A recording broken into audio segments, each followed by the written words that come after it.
ETF index mutual funds నేర్చుకుని stock మార్కెట్లో రాణించాలనుకుంటున్నారా? వెంటనే ఈ నెంబర్కి కాల్ చేయండి.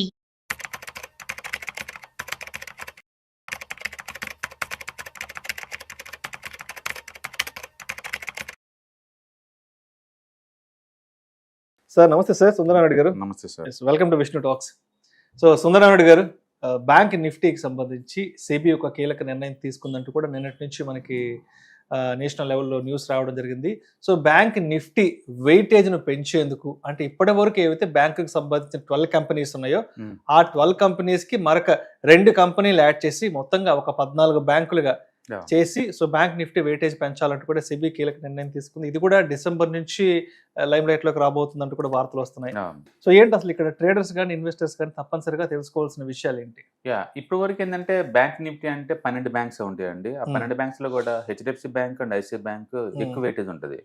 మనం మొత్తం కనుక మనం చూసుకుంటే ఈ బ్యాంక్ నిఫ్టీలో అండ్ హెచ్డిఎఫ్సి బ్యాంక్ ఒక్కదానికే 28% వెయిటేజ్ ఉంటుంది, 28 అనమాట. అండ్ ఐసిఐసిఐ బ్యాంక్ 24% వెయిటేజ్ ఉంటుంది. ఈ రెండు కలిపేసామనుకోండి మోర్ దెన్ 50% వెయిటేజ్.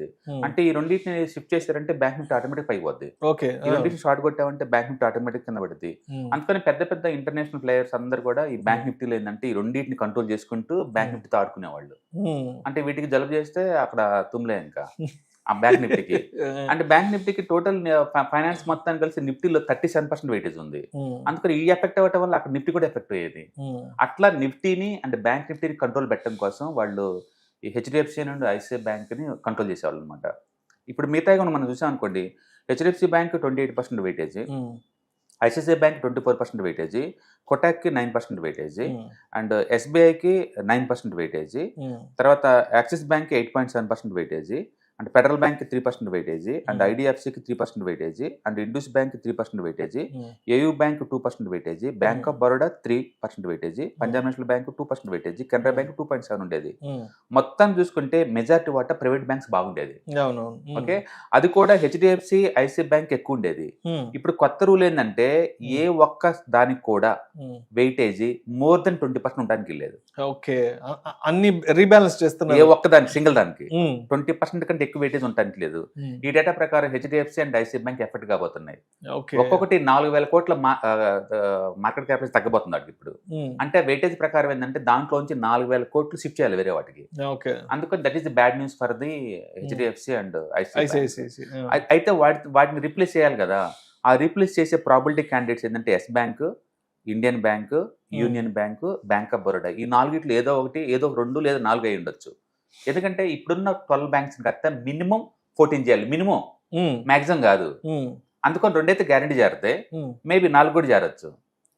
అందుకని 4 చేరే candidates Yes Bank, Indian Bank, Union Bank, Bank of India. ఈ న్యూస్ తోటి నిన్న పబ్లిక్ సెక్టర్ బ్యాంక్స్ నిన్న 1.5% పెరిగినాయి. ఎంటైర్ మార్కెట్ బ్లీడ్ అవుతున్నా సరే పిఎస్యూ బ్యాంక్స్ ఒకటి సెంట్రల్ గవర్నమెంట్ వాళ్ళు సెంట్రల్ పబ్లిక్ బ్యాంకులు అన్నింటిలో కూడా ఎఫ్డిఐ పరిమితి 20 నుంచి 49% పెంచారు. అదొక గుడ్ న్యూస్ ఉంది. రెండోది బ్యాంక్ నిఫ్టీలో మ్యాండేటరీగా నీకు మార్చి 31 కల్లా ఖచ్చితంగా 14 బ్యాంకులు చేసేయాలి. ఏ ఒక్క బ్యాంక్ కి మాక్సిమం వెయిటేజ్ 20 కన్నా ఎక్కువ ఉండడానికి వీల్లేదు అనే సరికల్లా ఒక్కసారిగా మళ్ళీ పబ్లిక్ సెక్టర్ బ్యాంక్స్ కొంటాం బిన్ చేశారనమాట. ఈ మార్పులు చేర్పులు ఈ డిసెంబర్ నుంచి స్టార్ట్ అవుతాయి. ఫస్ట్ అడ్జస్ట్మెంట్ 4 ఇన్స్టాల్మెంట్ లో మొత్తం అడ్జస్ట్మెంట్ చేసి మార్చి 31 కల్లా బ్యాంక్ నిఫ్టీలో టోటల్ టాప్ వెయిటేజ్ 20% కన్నా ఎక్కువ ఉండడానికి లేదు, మినిమం 14 ఉండాలి. అదే టైంలో టాప్ 3 మొత్తం కలిపి 40% కన్నా ఎక్కువ ఉండడానికి లేదు. ఇప్పుడు 62% ఉంది టాప్ 3 అనమాట. సో టాప్ 3 కలిపినా సరే 45% ఎక్కువ వెయిటేజ్ రాకూడదు. దానివల్ల ఏంటంటే బ్యాంక్ నిఫ్టీలో మెజారిటీ వాటాగా ఉన్న వాటి స్ట్రెంత్ తగ్గబోతుంది అనమాట. ఈ డేటా ప్రకారం హెచ్డిఎఫ్సి బ్యాంక్ 29% వెయిటేజ్ ఉంది కదా, అది ఇప్పుడు 9% తగ్గించుకోవాలి వెయిటేజ్ని. 9% తగ్గించుకోవటం అంటే ఆల్మోస్ట్ 5,000 కోట్ల డబ్బులు వేరే ఫండ్ వెళ్ళిపోతాయి ఇంకా. అంటే అప్పుడు ఈటీఎఫ్స్, ఇండెక్స్ ఫండ్స్ అందరు కూడా దాన్ని సెల్ కొట్టాలి 4,000 కోట్ల వర్త్. అండ్ అలాగే ఐసిఐసిఐ బ్యాంక్ ఉంది అనుకోండి, ఇప్పుడు 26% వెయిటేజ్ ఉంది. అది ఖచ్చితంగా 6% వెయిటేజ్ తగ్గించుకోవాలా. దాని మీనింగ్ ఏంటంటే 3,600 కోట్లు దమ్మాలి ఆ వర్త్. ఓకే, అండ్ ఎస్బీఐ ఉంది అనుకోండి, ప్రస్తుతానికి 8% ఉంది కాబట్టి చెప్పలేము. ఓకే, అంటే కాబట్టి ఈ రెండు మ్యాండేటరీగా ఎంతకంత లాస్ అవుతుంది అనమాట. ప్యాసివ్ ఫండ్స్ 2 కలిపి రఫ్గా 8,000 కోట్లు లాస్ అవుతాయి. నాకు తెలిసి ఆ డబ్బు ఎంతకంత ఎస్బీఐలో జాయిన్ అయ్యే ఛాన్స్ ఎక్కువ ఉంది. ఎందుకంటే ఎస్బీఐ 20 లేదు కాబట్టి. అంటే ఖచ్చితంగా ఎస్ బ్యాంక్ మంచిదే. Yes Bank and remaining banks ఏదైతే మనం 4 అనుకుంటున్న ప్రాబిలిటీ ఉన్న బ్యాంక్స్ వాటికి గుడ్ న్యూస్ అనమాట. అంటే Yes Bank, Indian Bank, Union Bank, Bank of Baroda ఈ 4కి మంచిదై ఉండొచ్చు. బహుశా 4 చేరొచ్చు, 4లో 2 అయితే ఖచ్చితంగా చేరుతాయి. బట్ అంటే ఇంత పెద్ద షాకింగ్ న్యూస్ అంటే ప్రైవేట్ సెక్టార్ కి ఇంత పెద్ద షాకింగ్ న్యూస్ లో కూడా బట్ పిఎస్యు సెక్టార్ మాత్రం చాలా మంచి ర్యాలీ వచ్చింది ఇందాక మీరు చెప్పినట్టు. బేసికల్ గా ఏంటంటే గుడ్ న్యూస్ ఒకటి ఉంది. పిఎస్సి బ్యాంక్స్ రిజల్ట్స్ నిజంగా బాగున్నాయి. నిజంగా బాగున్నాయి. ఎంత అంటే ప్రైవేట్ బ్యాంక్స్ తో పోల్చుకుని ఇవే బాగున్నాయి. అంటే ప్రైవేట్ బ్యాంక్స్ ఏంటంటే ప్రైస్ టు బుక్ వాల్యూ, అంటే బ్యాంకింగ్ లో మనకు వాల్యుయేషన్ పారామీటర్ ఏం చూస్తారంటే బుక్ వాల్యూ చూసుకుంటారు. ఎందుకంటే వేరే వాళ్ళ దగ్గర నుంచి డబ్బులు తీసుకొని వేరే వాళ్ళకి లోన్లు ఇస్తుంటారు. మళ్ళీ ఆ డబ్బులు తీసుకొని డబ్బులు ఇవ్వాలి కదా, అందుకని బుక్ వాల్యూని ఎక్కువ కన్సిడర్ చేసేది బ్యాంకింగ్ ఇండస్ట్రీలోనే. ఆ డేటా ప్రకారం తీసుకుంటే ప్రైవేట్ టూ మచ్ ఎక్స్పెన్సివ్ ఉన్నాయి. కొన్ని అయితే 4x ఉన్నాయి బుక్ వాల్యూతో పోల్చుకుంటే. పబ్లిక్ సెక్టర్ బ్యాంక్స్ ఒక బుక్ వాల్యూకి దొరుకుతున్నాయి, ఇంకా చీపర్ దొరుకుతున్నాయి. అందుకని పబ్లిక్ సెక్టర్ బ్యాంక్ చాలా చీపర్గా ఉన్నాయి. అందుకని వాటి బాగా పెరుగుకుంటూ పోతుంది. లాస్ట్ కోవిడ్ దగ్గర నుంచి ఇప్పుడు దాకా బ్యాంకింగ్ ఇండస్ట్రీలో అద్భుతాలు జరిగిందంటే పబ్లిక్ సెక్టర్ బ్యాంక్స్ అండి.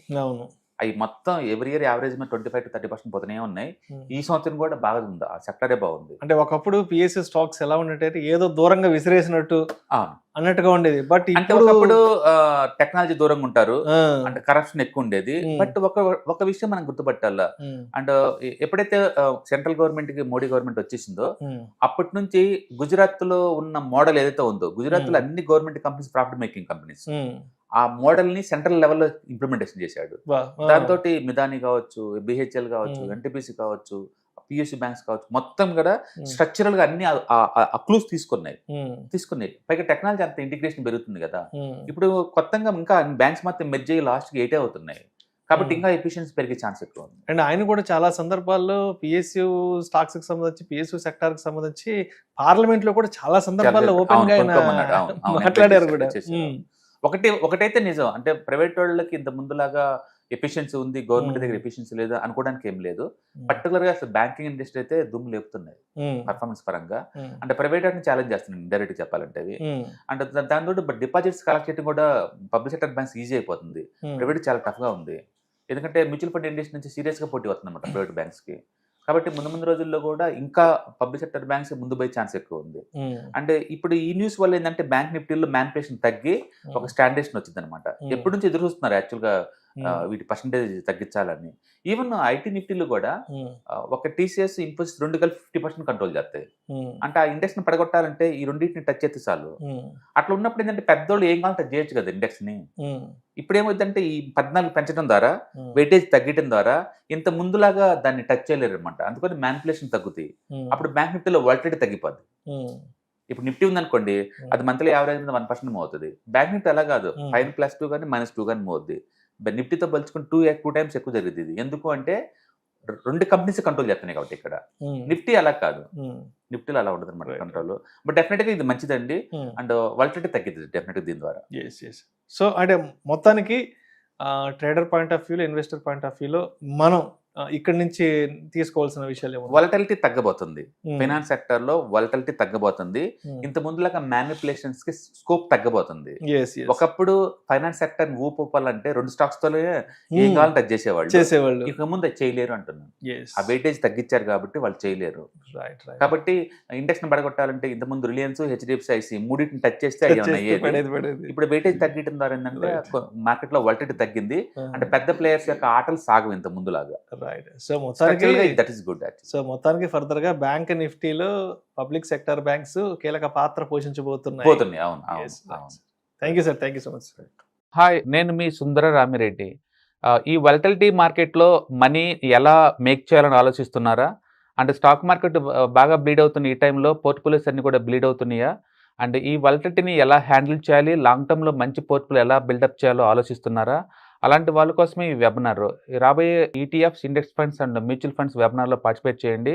మీ నాలెడ్జ్ పెంచుకొని రిస్క్ని మినిమైజ్ చేసుకోండి. స్టాక్ మార్కెట్లో ఉన్న ఇలాంటి వాలటిలిటీని ఎలా హ్యాండిల్ చేయాలో తెలుసుకోండి. Thank you.